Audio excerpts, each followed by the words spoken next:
मिर्जापुर, जिला छत्रपति संभाजी नगर। कहीं बैठी हो तो बच्चों को लेके आ सकते हैं। 24 साल निकलने के बाद भी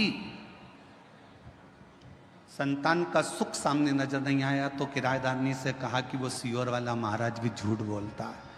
किराएदारनी ने कहा तू ऐसी बात मत कर, मैं सबकी बुराई सुन सकती हूँ पर वो सीहोर वाला महाराज की नहीं सुन सकती, वो झूठ नहीं बोलता।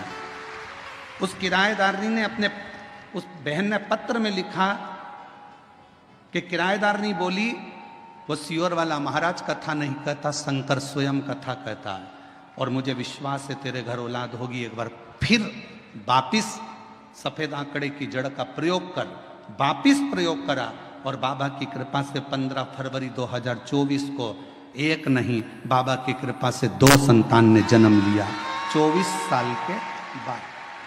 दोनों संतान के फोटो लगा रही हूँ, दोनों के फोटो आप लोग एलईडी पर आस्था चैनल पर देख सकते हैं। एलईडी आस्था चैनल पर दोनों के फोटो देख सकते हैं। एक नहीं 2 मेरे बाबा ने दिए और 24 साल के बाद शिव पर अगर कहीं बैठी हो तो दोनों बच्चों को लेकर आ सकते। शिव पर करा भरोसा, कभी टूटा नहीं, कभी नहीं। इंतजार बहुत जरूरी है। पशुपति नाथ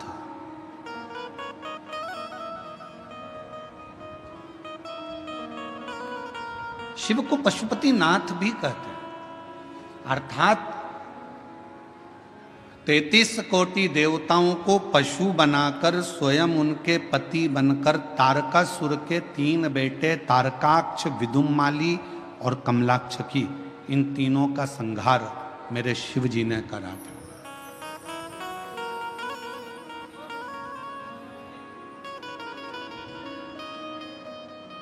एक बार माता पार्वती जी ने शिव जी से यह प्रश्न किया है। मां पार्वती जी ने भगवान शंकर से कहा कि व्रत का फल क्या केवल मनुष्य के ही खाते में, तपस्वियों के खाते में,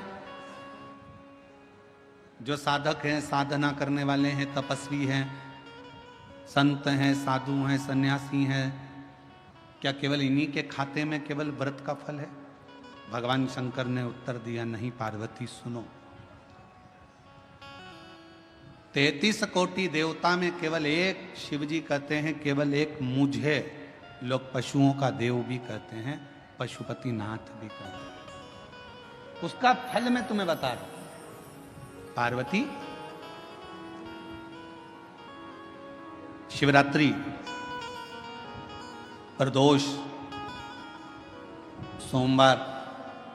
सोमवार की अष्टमी, श्रावण, भादो, कुंवार, कार्तिक, चातुर्मास, ये जितने भी बड़े बड़े व्रत साधन जो आते हैं, इन साधनों में मनुष्य तो व्रत करता ही है, संत, साधु, सन्यासी, तपस्वी तो साधना करते ही हैं, पर साथ में मान लो कोई श्वान है, कुत्ता है, कोई जीव है, कोई जंतु है और मालूम पड़े कि आज शिवरात्रि का दिन है या प्रदोष का दिन है या सोमवार का दिन है और वो सुबह से उसको कुछ भी खाने को नहीं मिला, भूखा है, प्यासा है,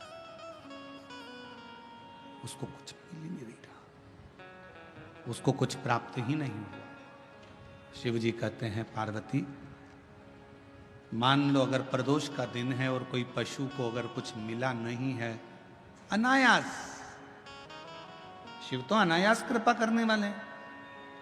शिवरात्रि की कथा ये कहती है कि एक भील हिरण को मारने के लिए पेड़ पर चढ़ गया, बेलपत्र का पेड़ था, नीचे शंकर का शिवलिंग था, छाजल में जल था, रात भर पानी गिरता रहा, बेलपत्री का पेड़ हिलता रहा, उसमें से पत्ते नीचे गिरते रहे और प्रातः में शिवजी प्रकट होकर उस भील पर करुणा कर देते। ये तो शिव कथा तो अनायास कृपा करने वाली है, अचानक करुणा करने वाली है, अचानक दया करने वाली। कोई पशु है, कोई पक्षी है, कोई जलचर है, कोई थलचर है, कोई वायुचर है, कोई ऐसे जीव हैं जो तिथि पर मान लो भूखे हैं, प्यासे हैं, शिव कहते हैं पार्वती जितना मनुष्य को व्रत का फल प्राप्त होता है, शिव कहते हैं उससे 4 गुना ज्यादा फल मैं पशुओं और पक्षियों को भी प्रदान कर देता हूं, उससे 4 गुना ज्यादा।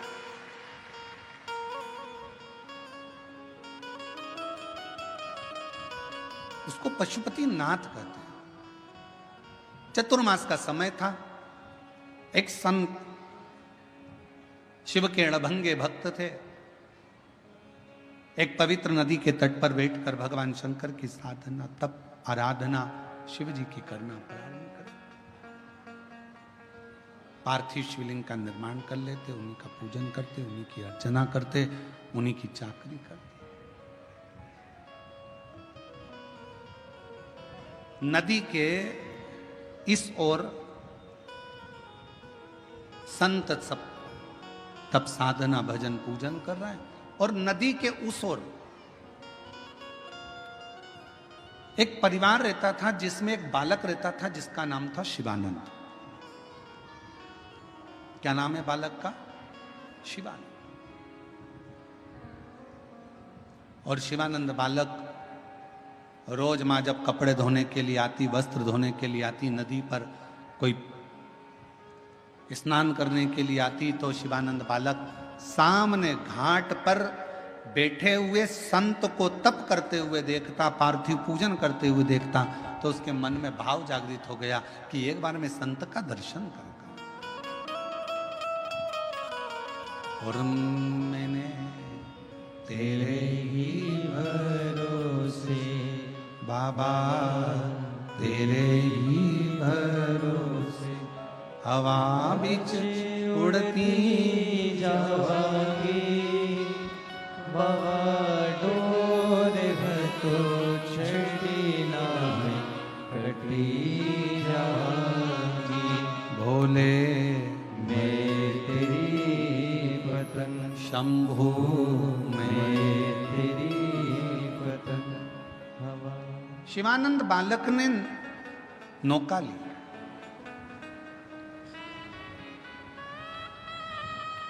मैया को आज घाट पर ही छोड़ा, और मैया को घाट पर छोड़कर शिवानंद बालक नाव को लेकर घाट के उस पार, शिवानंद बालक नाव लेकर घाट के उस पार पहुंच गया।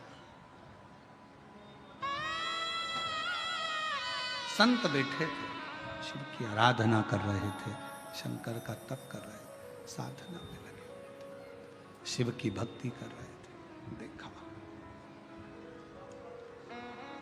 बहुत देर तक बैठा रहा, थोड़ी देर बाद उसने संत के चरणों को प्रणाम किया, पूछा कौन हो बालक तुम, कहां से आए हो, कहां रहते हो? बालक ने कहा मैं नदी के उस पार रहता हूं और मेरा नाम शिवानंद है। आपको आराधना करते हुए देखकर मेरा मन करा कि एक बार मैं आपको प्रणाम कर नमन किया, चले गया। अब तो शिवानंद का रोज का नियम बन गया। शिवानंद अब रोज उधर जाता, उधर से फिर इधर आता, फिर उधर जाता, फिर इधर आता। एक दिन शिवानंद ने अपनी माता को प्रणाम कर कर कहा, माँ मेरा मन है, चातुर्मास का समय चल रहा है, 4 महीने चल रहे हैं, मेरा दिल करता है माँ कि मैं वो संत जो घाट के उस पार है ना, उसकी सेवा करना चाहता हूं, मैं संत की सेवा करना चाहता हूं। ठीक है, माँ ने आज्ञा कर दी। बेटा शिवानंद संत के पास चला गया। संत दिन रात अपनी मस्ती में शिव स्मरण में लगे रहते थे। श्री शिवाय नमस्तुभ्यं, श्री शिवाय नमस्तुभ्यं, श्री शिवाय नमस्तुभ्यं, श्री शिवाय श्री शिवाय नमस्तुभ्यं, श्री शिवाय नमस्तुभ्यं, श्री शिवाय नमस्तुभ्यं, श्री शिवाय संत बैठे, शिवानंद बालक भी भगवान शिव की आराधना में डूबा रहता, भक्ति में। एक दिन शिवानंद बालक बेलपत्र के कुछ पत्र लेकर आ गया।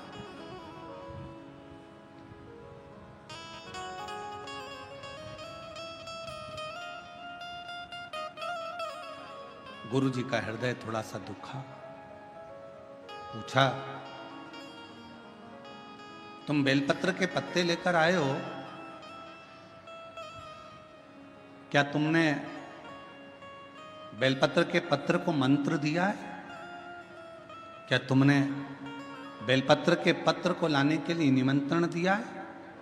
शिवानंद बालक बोला कि मैंने ना तो कोई पत्र दिया, ना कोई मैंने मंत्र दिया, और ना कोई मैंने निमंत्रण दिया। बेलपत्र के पत्र को तोड़ने से पहले एक नियम है कि बेलपत्र के पत्र को वृक्ष से जब तोड़ा जाता है तो सबसे पहले उसको मंत्र दिया जाता है। क्या कहा जाता है? ओम नमः शिवाय। बेलपत्र के पत्र को पेड़ पे से जब तोड़ा जाता है तो ओम नमः शिवाय का नाद किया जाता है। और बेलपत्र के पत्र में, इसमें तो वो नहीं है गूठी, बेलपत्र का जब पत्ता टूटता है तो यहाँ एक गूठी आ जाती है। देखा है आप लोगों ने? जम के तो बोलो, देखा है? तो बेलपत्र के पत्र में जो गूठी होती है उसको भी जब तोड़ा जाता है, उस गूठी को जब अलग किया जाता है तब भी शिव मंत्र उसको दिया जाता है। ओम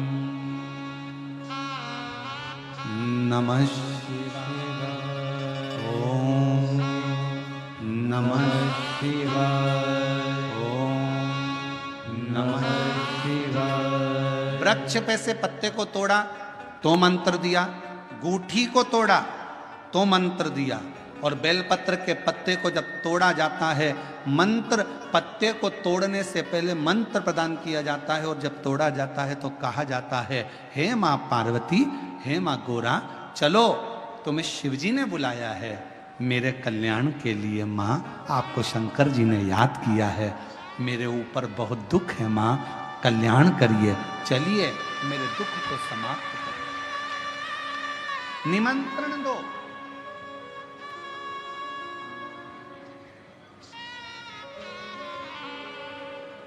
पहले नंबर पर क्या देना है बेलपत्र के पत्र को तोड़ने से पहले? जम के बोलो, मंत्र। दूसरे नंबर पर क्या देना है बेलपत्र के पत्र को चलने का? जम के बोलो, निमंत्रण। मां पार्वती जी से कहो, हे मां गोरा, हे मां पार्वती, हे मां चलिए, आपको शिव जी ने याद किया है। मां, हे मां पार्वती, हे मां गोरा, मेरे कल्याण के लिए, मेरे दुख को दूर करने के लिए, मेरी तकलीफों को हरने के लिए, हे माँ गोरा, मेरे कष्ट को समाप्त करने के लिए, माँ गोरा, मेरा भंडार भरने के लिए आपको शिव जी ने याद किया है, निमंत्रण दो।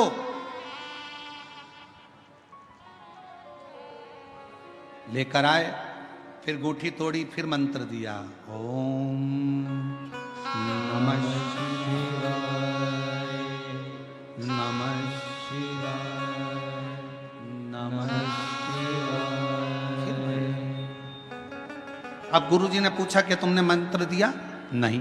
तुमने निमंत्रण दिया? नहीं। तो फिर तुम्हें क्या हक है कि बेलपत्र का पत्र तोड़ो?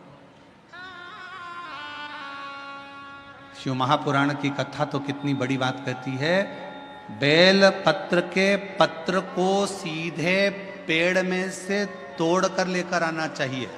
बेलपत्र की डंडी, कई माताओं की, कई भाइयों की आदत थी, बड़ी सी डंडी होती है, उसको वहां से काट लिया, तोड़ लिया, पूरी की पूरी डंडी तोड़ कर लिया है, फिर घर पर आकर उसमें से पत्तियां तोड़ ली, जो डंडी थी उसको पटक दिया। ना ना ना, ये गलत, ये गलत। वृक्ष से पत्तों को निमंत्रण देकर फिर तोड़ा जाता, और फिर लेकर आकर दूठी तोड़ते समय भी शिव मंत्र को दिया जाता। कुछ नियम है, बेलपत्र के भी, उसको धारण करना चाहिए। कुछ जैसे